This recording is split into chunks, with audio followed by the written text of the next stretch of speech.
हिंदू जाति का सुख मेरा और मेरे कुटुंब का सुख है।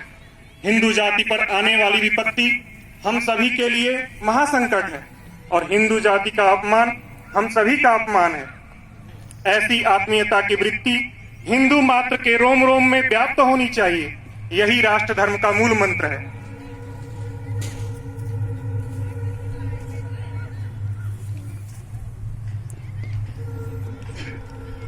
हे युग दृष्टा हे महायति पदवंदना, हे केशव तुमको कोटि कोटि अभिनंदना।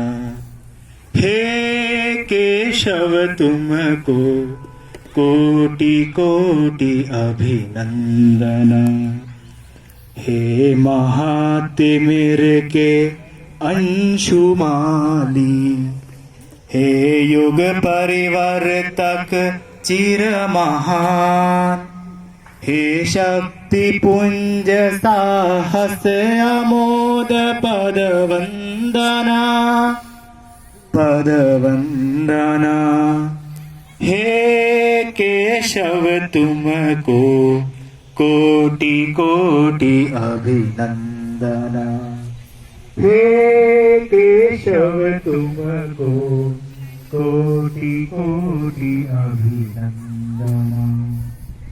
हे हिंदू हृदय के स्वाभिमान, हे नवजीवन के नव विहान, हे अपमानित के जगत्राण पदवंदना पदवंदना। हे केशव तुमको कोटि कोटि अभिनंदना। हे केशव तुमको कोटि कोटि अभिनंदना।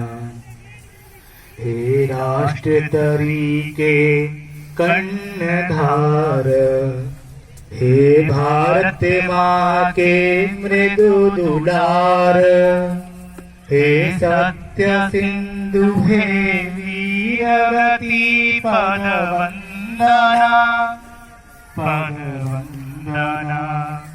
हे केशव तुमको कोटि कोटि अभिनंदना। हे केशव तुमको कोटि कोटि अभिनंदना। हे दिक्ज्योति शुभ आराधना, हे पूज्य चरण अति पावना, हे राष्ट्र पुरुष हे महाप्राण पदवंदना पदवंदना। हे केशव तुमको कोटि कोटि अभिनंदना। हे केशव तुमको कोटि कोटि अभिनंदना। हे केशव तुमको कोटि कोटि अभिनंदना।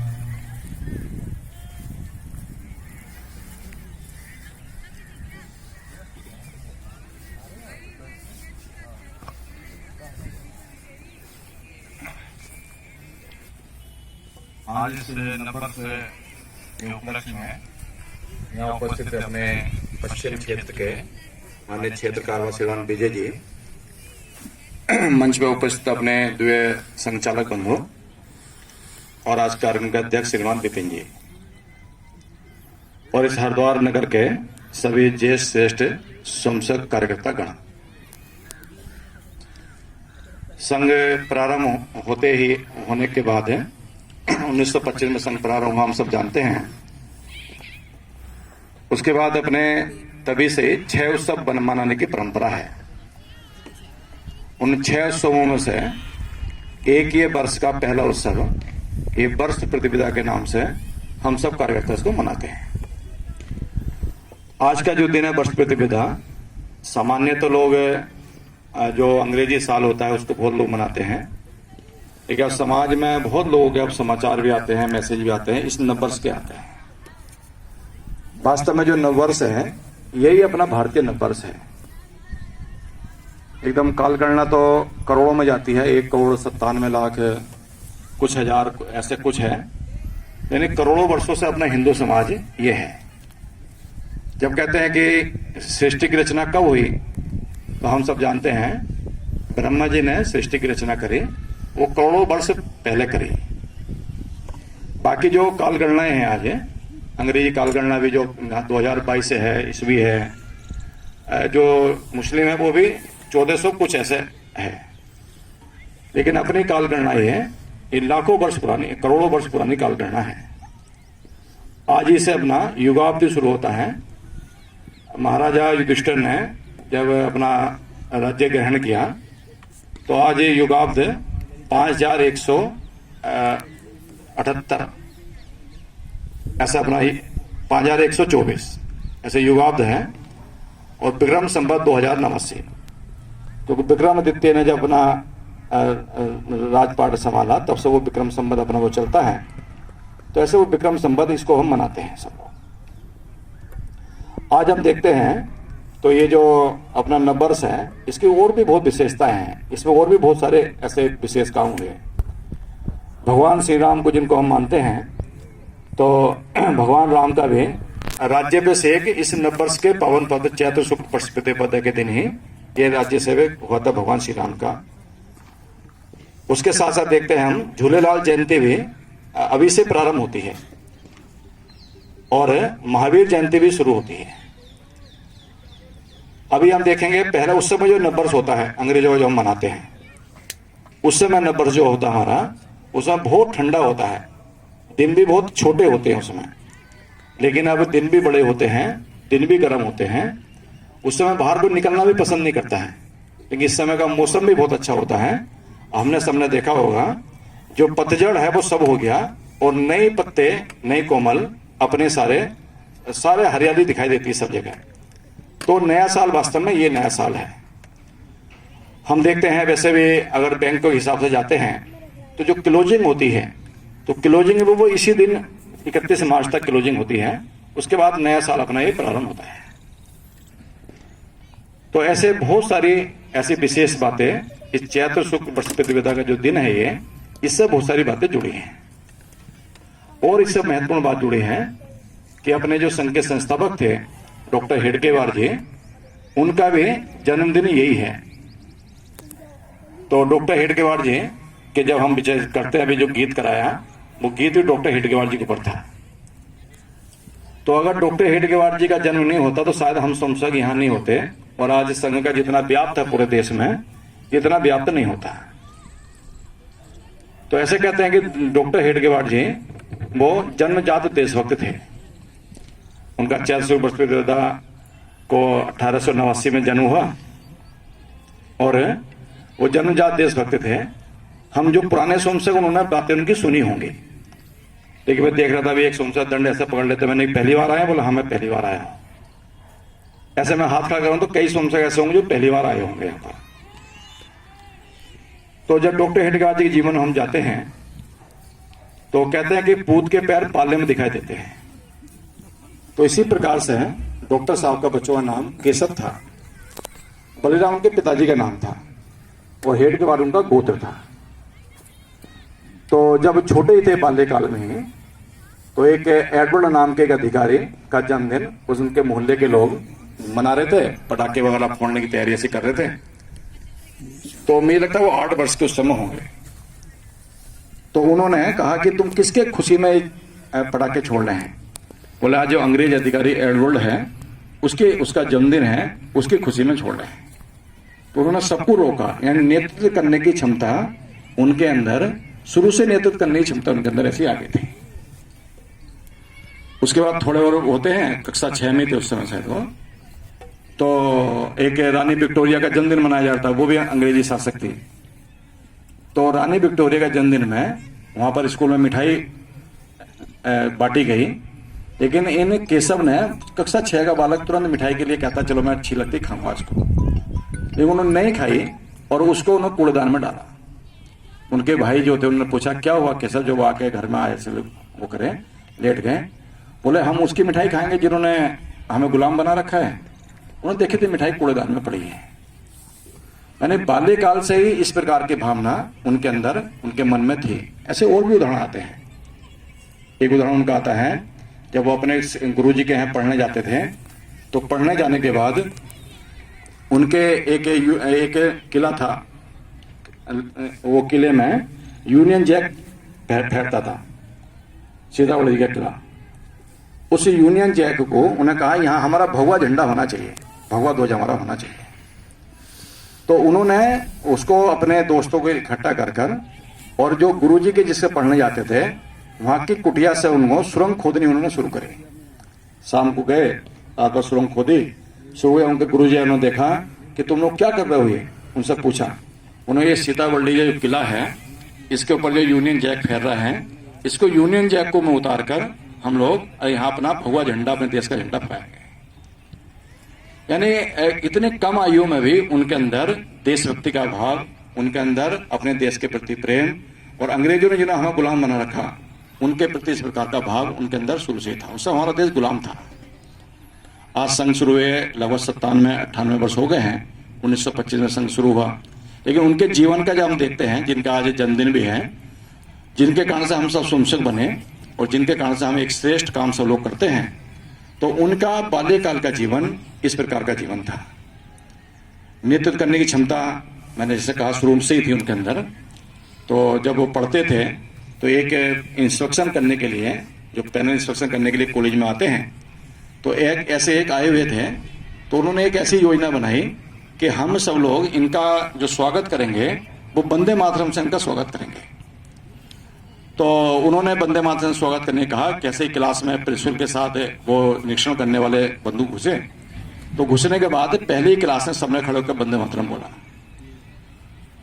तो वो जो अंग्रेज अधिकारी आए थे निरीक्षण करने के लिए, उनके अंदर गुस्सा आया। उनका ये कौन है, वंदे मातरम पर तो प्रतिबंध है, और प्रतिबंध होने के बाद भी यहाँ स्कूल में, अंग्रेजों का स्कूल था वो स्कूल भी, उसमें भी ये कैसे नारे ये वंदे मातरम के लग रहे हैं। प्रधानाचार्य जो तो वो घबरा गए। उन्होंने कहा कि सर दूसरी क्लास में चलते हैं। दूसरी क्लास में जब जाते हैं तो जाने के बाद वहां भी वो खड़े होकर वंदे मातरम के नारे बोलते हैं। पूरे स्कूल में जितनी क्लास में गए, पूरे स्कूल में वंदे मातरम के नारे हो जाते हैं। वो निरीक्षण नहीं करते हैं, वो गुस्सा करके स्कूल बंद करने की आज्ञा देते हैं। स्कूल बंद हो जाता है, लेकिन कोई भी विद्यार्थी ये नहीं बताता है कि योजना किसने बनाई थी। और वो बाद में डॉक्टर हेडगेवार ने खुद आके कहा योजना मैंने बनाई थी।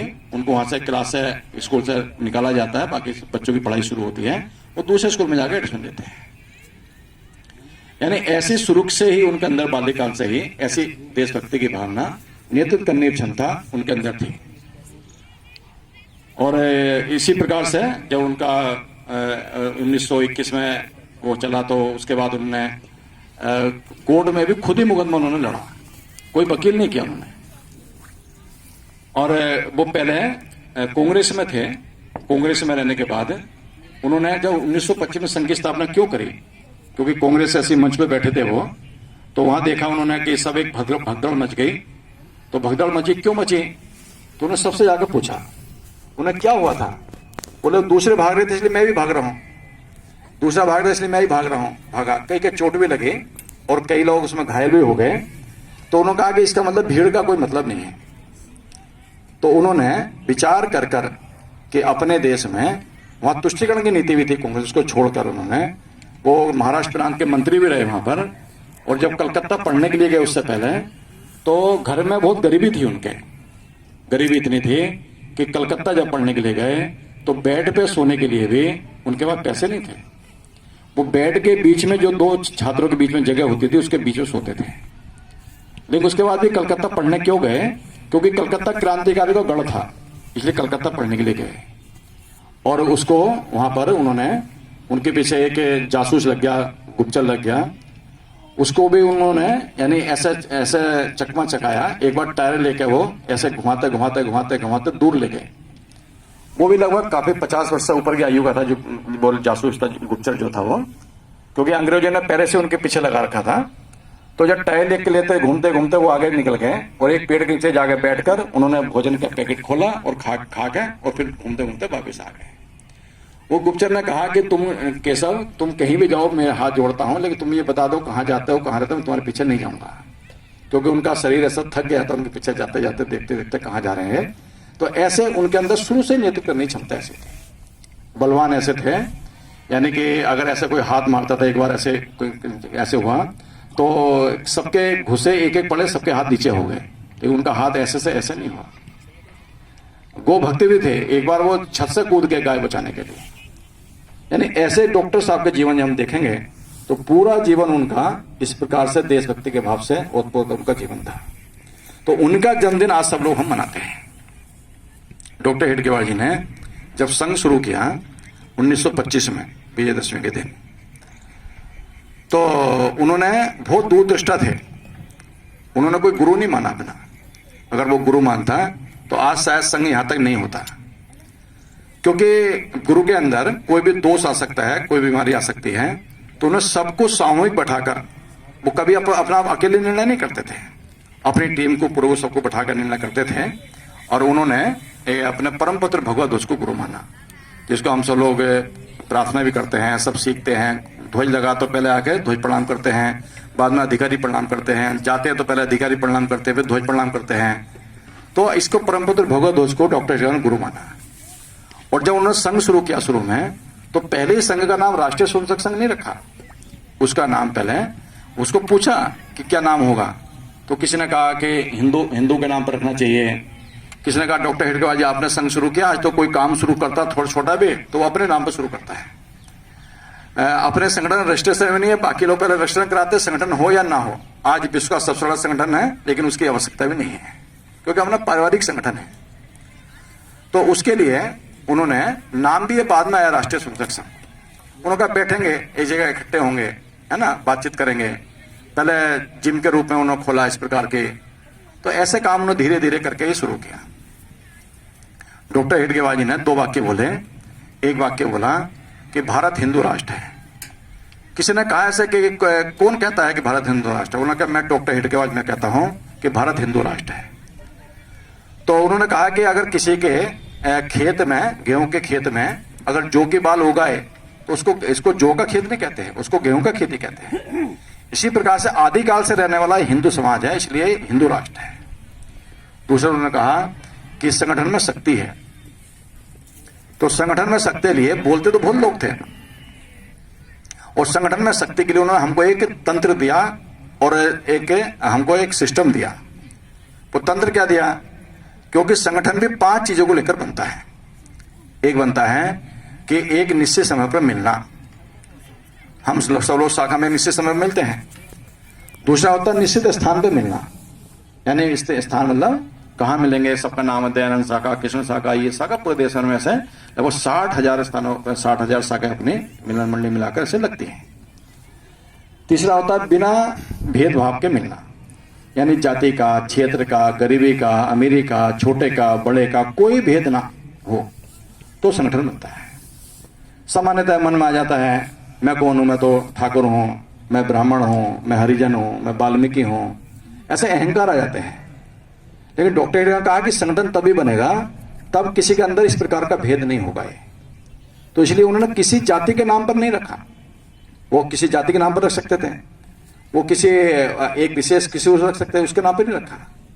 और चौथी बात उन्होंने बोली, चौथी बात जो संगठन होता है वो संगठन होता है एक निश्चित अंतराल पर मिलने से, तो हम 24 घंटे में मिलते हैं। और 5वीं बात होती है बिना स्वार्थ के मिलने से। जब स्वार्थ जिसके मन में होता है तो वो संगठन नहीं हो सकता वहां। तो हम सब संघ के स्वयंसेवक बिना स्वार्थ के काम करते हैं, बिना स्वार्थ के आते हैं। कोई एक आध जो स्वार्थ से आते हैं वो कुछ समय रहते हैं, फिर वो चले जाते हैं, क्योंकि यहाँ उनका स्वार्थ पूरा होता नहीं है। तो इसलिए 5 चीजें जब ये मिलती हैं तो उससे संगठन बनते हैं। तो डॉक्टर हेडगेवार जी ने 5 चीजें मिलाने के लिए और संगठन करने के लिए हमको एक तंत्र दिया, उसका नाम दिया संघ की शाखा। तो हम अधिकांश स्वयंसेवक शाखा से आए हुए स्वयंसेवक हैं। कुछ स्वयंसेवक ऐसे होंगे जो किसी परिचय में कुछ लोग आगे होंगे, तो लेकिन उस शाखा से शाखा एक पूर्ण एक व्यक्ति निर्माण की प्रयोगशाला है, और संगठन उसी से संगठन होता है। आज जो विश्व में इतना बड़ा संगठन हम देखते हैं, और पूरे जो अपने देश को छोड़कर भी लगभग 49 देशों में संघ का काम है। और जो भारत माता की जय जयकार सब जगह होती है, वो भारत माता की जय जयकार जो 1 घंटे की वो हमारी शाखा है, उस शाखा के आधार पर होती है। और व्यक्ति निर्माण की वो अद्भुत प्रयोगशाला है, वो डॉक्टर हेडगेवार की यूनिवर्सिटी है, वो शाखा जो है। अब शाखा से कैसे होता है, ये डॉक्टर हेडगेवार हमको एक तंत्र देके गए। शाखा में व्यक्ति आता है, अभी एक कार्यकर्ता था अभिषेक जी अपने, उन्होंने सबको दक्ष दिया, सब दक्ष में खड़े हो गए, उपविष्ट बोला, सब उपविष्ट हो गए।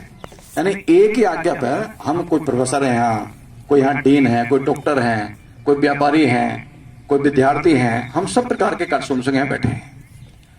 तो किसी ने ये नहीं कहा कि तुम क्या करते हो, तो हम आज्ञा क्यों दे रहे हो, सबने एक अक्षर से उनका पालन किया।